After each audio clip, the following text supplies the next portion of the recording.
అందరికీ నమస్కారం. ఇప్పుడు విశ్వవిద్యాలయ సార్ బొమ్మ నటరత్న డాక్టర్ నందమూరి తారక రామారావు అలాగే పార్టీ వ్యవస్థాపకులు ఆయన ఈ 28వ జయంతి సందర్భంగా వర్ధంతి సందర్భంగా అందరికడికి ఆయన ఘాట్కి నివాళులు అర్పించడానికి ఇక్కడికి రావడం జరిగింది. ఈ భూమి మీద ఎందరో పుడతారు గెడతారు కానీ అందరూ మహానుభావులు కాలేరు. ఒక మనిషి మహోన్నత విద్యాపథంలోకి నడవాలంటే అత్యున్నత శిఖరాలకు నడవాలంటే సత్సంకల్పం కావాలి. ఒకటి దీక్ష పొనాలి, నీ దారిలో నువ్వు నడవాలి. నేహాభిఘ్రణాశోక్తి ప్రత్యవాయిత విద్యతే స్వల్పమపస్య ధర్మస్య త్రాయితే మహతో భయాత్ అంటాం. కొందరు పుడతారు ఒక పరమార్థం కోసం, ఏదో సమాజాన్ని ఉద్ధరించడం కోసం. అంటే వాళ్ళకి చావు పుట్టుకలతో సంబంధం ఉండదు. సో ఎన్టీఆర్ అంటే ఒక నిర్వచనం. ఎన్టీఆర్ అంటే నవరసాలకు ఒక అలంకారం. ఎన్టీఆర్ అంటే ఆయన నటన ఒక విశ్వాధ్యాలయం. ఎన్టీఆర్ అంటే ఒక నవ శకానికి ఆరంభ మంత్రం. ఎన్టీఆర్ అంటే నవజాతికి ఆయన మార్గదర్శకం. ఎన్టీఆర్ అంటే నానా జాతులకు దైవ సమానం. అలాగే ఎన్టీఆర్ అంటే నవ యువతకు ఒక మార్గదర్శకం. అలాగే రక్తాన్ని మరిగేలా చేసే ఒక అగ్నికణం. అలాగే ఎన్టీఆర్ అంటే ఆయన నడిచిన మార్గమే భగవద్గీతలో సాగిన ఒక జీవన విధానం. అందుకే ఆయన నిరంతరం ప్రజల గుండెల్లో శాశ్వతంగా సజీవంగా మిగిలిపోయిన నిత్యాభిమాన భూషణుడయ్యాడు. అలాగే నిండు గుండెల్లో చిరస్థాయిగా నిలిచిపోయే నిత్యామృతాన్ని తాగిన ఒక దేవుడిలా మారాడు. మరణమే లేని చిరస్మరణీయ మహనీయుడు అనిపించుకున్నాడు ఆయన. అలాగే ఎవరు అంత ఘనంగా జీవించలేని ఒక మహనీయమైన జన్మను పొందాడు ఆయన. ఆయనకి చావు ఎక్కడ. అందుకే ఆయన నిరంతరం వెలిగే ఒక మహనీయ మహోత్తమ జీవన విధానం.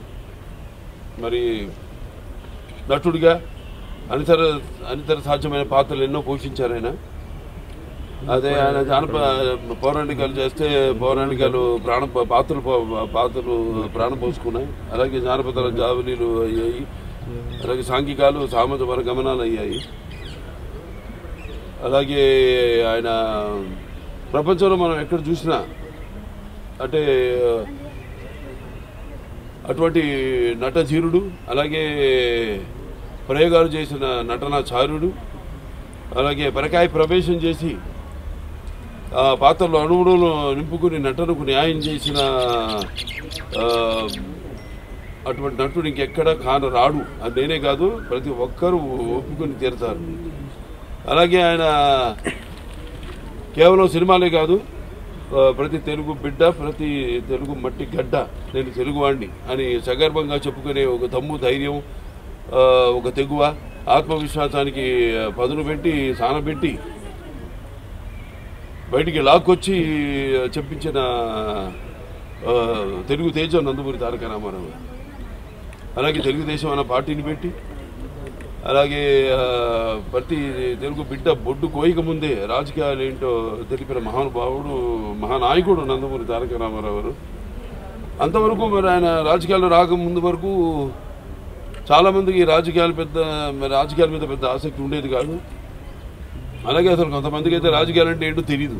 అటువంటిది ఆయన ఒక ప్రజల్లో మన ఒక అవగాహనను తీసుకొచ్చి ఆయన పొలిటికల్ హీరో కూడా అనిపించుకున్నాడు నందమూరి తారక రామారావు. ఇక ఆయన చేసిన పథకాల విషయానికి వస్తే ఎంతో సాహసోపేతమైనవి, అలాగే అందరికీ సామాన్య ప్రజలకు ఎంతో అనుకూలమైనవి కూడా. తర్వాత ఆయన ప్రవేశపెట్టిన రాజకీయాలు రాకముందు, రాజకీయాలు వచ్చాక ఆయన ప్రవేశపెట్టిన ఈ పథకాలు, అమలు చేసిన పథకాలు ఇప్పటికీ ఎందరో వాటిని ప్రవేశపెట్టి అమలు చేస్తున్నారు. అందుకే ఆయన పేదవాడి ఆఖరి తెచ్చిన నాన్న ఆయనే. అలాగే జనం యొక్క భవిష్యత్తు చూపించిన నాన్న ఆయనే. అలాగే ఆయనకు తోడుగా ఉన్న ఆడపడుచులందరూ కూడా ఆర్థిక స్వాతంత్రాన్ని ఇచ్చిన ఒక అన్న కూడా అయ్యాడు ఆయన. మరి ఆయన ప్రవేశపెట్టిన పథకాలు ఈరోజు మొత్తం భారతదేశంలో అన్ని రాష్ట్రాల్లో కూడా వాటిని అమలు చేశారంటే మరి కిలో బియ్యం 2 రూపాయలకి అయితేనేమి, లేకపోతే మహిళలకు ఆస్తిలో సమాన హక్కు అయితేనేమి, అలాగే రైతులకు 50 రూపాయలకి హార్స్ పవర్ యూనిట్ పవర్ ఇవ్వటం అయితేనేమి, భూమి శిస్తు రద్దు చేయడం అయితేనేమి, అలాగే ఈ యొక్క చేనేత కార్మికులు ఈ యొక్క చేయూతనడం ఏంటి, చేనేత వస్త్రాలు వాటి ద్వారా, అలాగే పక్కా ఇళ్ల నిర్మాణం అయితేనేమి, కాంక్రీట్ స్లాబులతో ఇళ్ల నిర్మాణం అయితేనేమి, అలాగే విప్లవాత్మక సామాజిక మార్పులు ఎన్నో తీసుకొచ్చారు.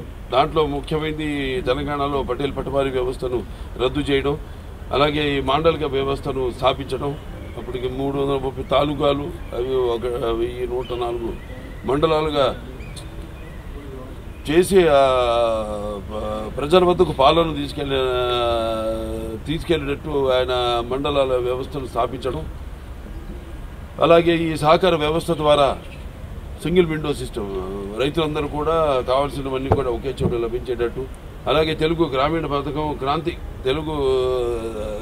క్రాంతి పథకం కింద ఈ గ్రామాల యొక్క సర్వతోముఖ అభివృద్ధికి అయితేనేమి, అలాగే మొట్టమొదటి మహిళా విశ్వవిద్యాలయం అయితేనేమి, లేకపోతే ఈ ఎన్టీఆర్ ఆరోగ్య వైద్య విశ్వవిద్యాలయం అయితేనేమి, లేకపోతే అలాగే గురుకుల విద్యా విధానం అయితేనేమి, ఆశ్రమ పాఠశాలలు అయితేనేమి, ఈ యొక్క సంక్షేమ హాస్టల్స్ అయితేనేమి, అలాగే క్యాపిటేషన్ ఫీజు రద్దు చేయడం, పేదల వద్దకు చదువును తీసుకురావడం, ఉన్నతమైన చదువును తీసుకురావడం, అలాగే జోగిని వ్యవస్థల దేవదాసి వ్యవస్థలు రద్దు చేయడం అయితేనేమి, అలాగే హైదరాబాద్కి నాగార్జున సాగర్ ద్వారా నీళ్లు ఇవ్వడం అయితేనేమి, అలాగే